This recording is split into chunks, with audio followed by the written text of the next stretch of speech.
Mike, it's always my pleasure to be here with you at NAMM. Always. Oliver, Yeah. this is great. I'm so happy you came. And session music, yay. Thank you guys for coming. I hope you have a great NAMM, and welcome to Gibson Memphis 2017. Yeah. So you do all the historic stuff for Gibson Memphis, right? Yes, we do. Yeah. We do the historic, we do the contemporary, anything that's an ES, it's Memphis. Yeah. So I remember the first 330, so which is sounding so gorgeous. It's one of my favorite guitars all the time. Thank you so much. Mine too. Cool. Okay, so let's see the new stuff here. All right, let's get started. We unveiled this Thursday, and this is our Alex Lifeson ES Les Paul Custom, and the guitar is beautiful. And Alex is just such an amazing artist, and he's got such an ear, great tone, that we went all out when we made this guitar. It was a joy. And I'm going to show you some of the reason it sounds so good. I mean, it's beautiful because of Alex's input, but I'm going to reach behind you and show you some reason it sounds amazing. We started, this is what you never see. This is what's inside. This is a center block for an ES Les Paul. And it's mahogany because all Les Pauls have a mahogany back. And we thought when we designed the guitar, it's got to be mahogany. So we did this. And I'm going to tap this. I hope you can hear it. But mahogany has a wonderful mid-range tone. I don't know if that's coming through, but all right. But we wanted to step it up for Alex. So we are having wood thermally engineered, and it makes a difference. Excuse me while I jump off. Okay, this is a Les Paul center block, but it's already been thermally engineered. Oh. It noticeably different. The pitch goes up just a little bit, and then you get this clarity. It all of a sudden sounds like a marimba. Just think of about a marimba. That's what you get in the center block. So, with that, quarter sawn Adirondack spruce. This and German spruce, my favorites. I tell you, tone-wise, can't be beat. So, we started with this, and then we thermally aged it. And again, let me do this. This is the geek part, sorry.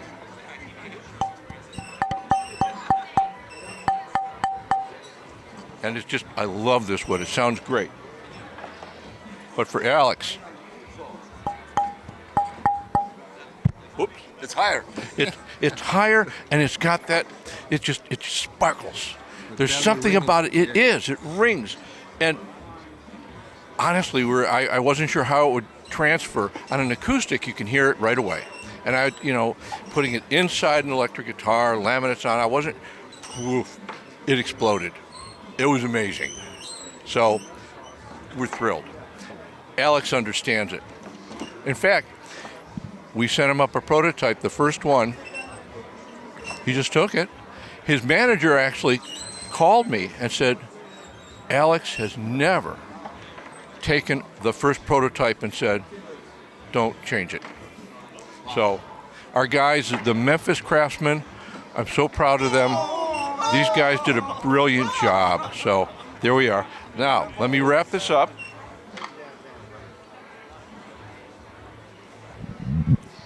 We developed some electronics for our historic line because we love that line.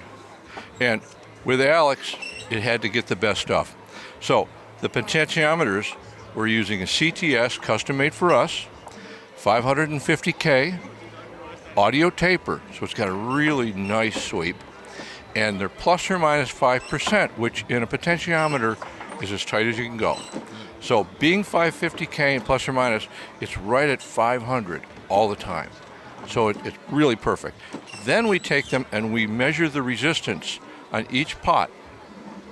And we put them in categories, and then we build match sets to complement each pickup. So every guitar goes to that level. Orange drop capacitors, and we're using our MHS pickups that you're familiar with. So there we have our Alex Lifeson. And let's move on to some other guitars. There's a beautiful artist in Japan, Tamio Okuda, And he inspired this guitar. That's his symbol. And this is a 1959 ES-330. 330. One of our always, favorites. always. Always 330. People understand. Artists get it. So, again, it's got the MHS P90s, which, of course, like the humbuckers, are not potted.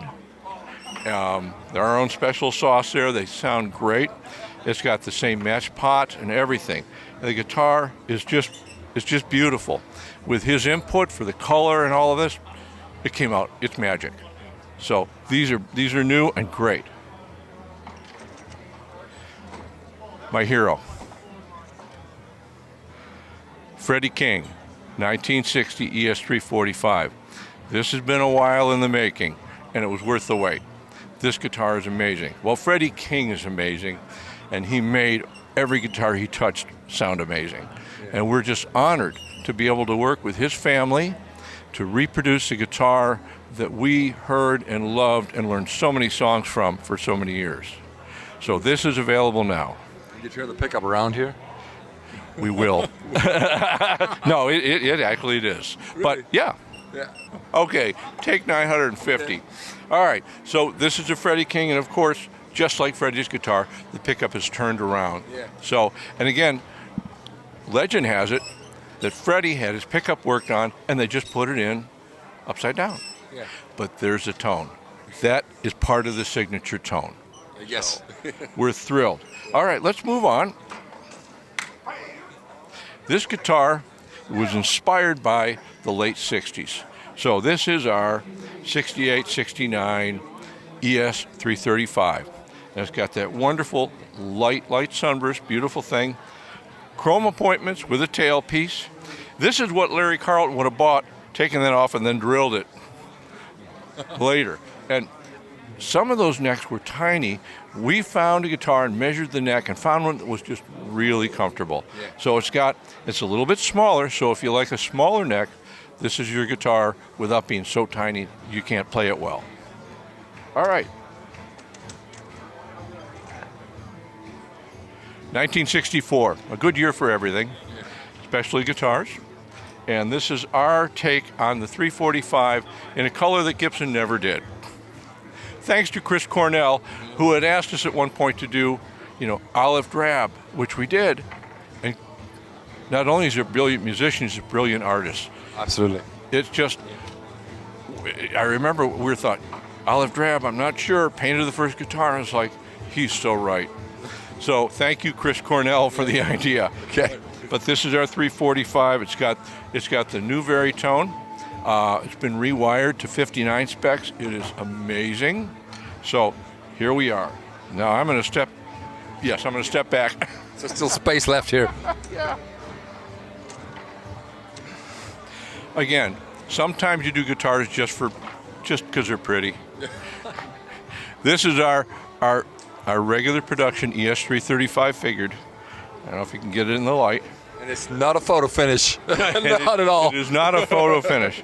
We have, we've got wonderful craftsmen in our woodworking area and in our finish area and our set everywhere. So our finish people have created this, and it's a stain. Not easy to do, but it's worth all the effort. So I hope you guys really like this guitar. These are beautiful guitars. Of course, they sound good, but they're also very pretty.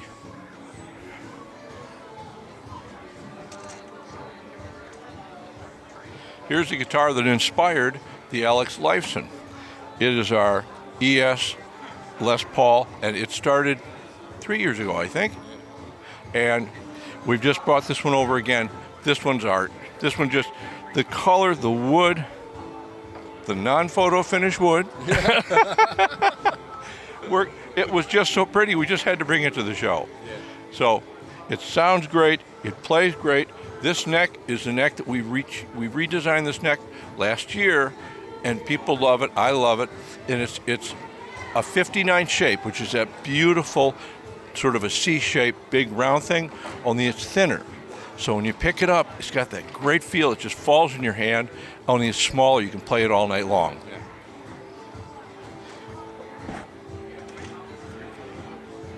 Okay, excuse me while I spin around here. So again, the 330. Again, the 330. Yeah, I'm beginning to think we all like 330s. Sure. This is our 1961 330. There is one gentleman in Nashville, Webb Wilder. He is an amazing musician who has a 61 with figure. You don't see that very often. Let me see if we can get this in the light better. I don't know if we can. How we Flaming doing? is gorgeous. All right. So we just, again, it's a 330, so we want to build them. We want to play them. And this particular run, and we've got these in stock. We just started building these. It's got this beautiful wood. So the backside is insane. The backside is, I know, the backside is crazy. And we have been lucky. We've been getting beautiful, beautiful veneer. We have a lot of beautiful guitars right now. And the neck on this, again, aniline dye, just as it would have been originally. So it's got that rich color. You still see the wood. Everything about this guitar is just elegant, from the way it feels, to the way it looks, to the way it sounds. Now let's jump over here. All right. These guitars were inspired by jazz players. There is a trend right now in Japan with guys and gals, but younger players who have discovered jazz. But they didn't have any guitars that really worked for them. You know, they wanted more fret access. They wanted something that wasn't quite a 175. So we just thought about it, and it's like, wait a minute. L5, nothing is more iconic for jazz than L5, and we shrunk it down just 10%, just a little bit smaller. It's about an inch thinner. You can see that it's 2 inches. It's totally hollow, braced like a 175, 16 fret joint with a Les Paul style neck. It's incredibly comfortable. It's easy to play. It sounds amazing. We just started building these in April. This, I think, is probably going to be a part of our line for the rest of our days. This guitar has done so well, it's been accepted by everyone. So not only is it on a lot of jazz stages, it's now on stage with some rock and roll. Detroit City. Ted Nugent's band has got this guitar up there. Derek St. Holmes is his guitar player. He is killing it with one of these. So it's a beautiful thing. Now let me show you the next. And this is the same guitar in Montrose Burst. So it's the same lovely guitar, plays great, all of the features the other guitar has, only just a little bit different. So this has got the Sunburst. And we have another one that we don't have here today, which is a Cherry. Beautiful, a little stripped down. This has got all the appointments of a 355. Our Cherry has all the appointments of a 345. So for those people that don't like a lot of figure and a lot of, pop, it's just a little more subtle. Same guitar, beautiful sound.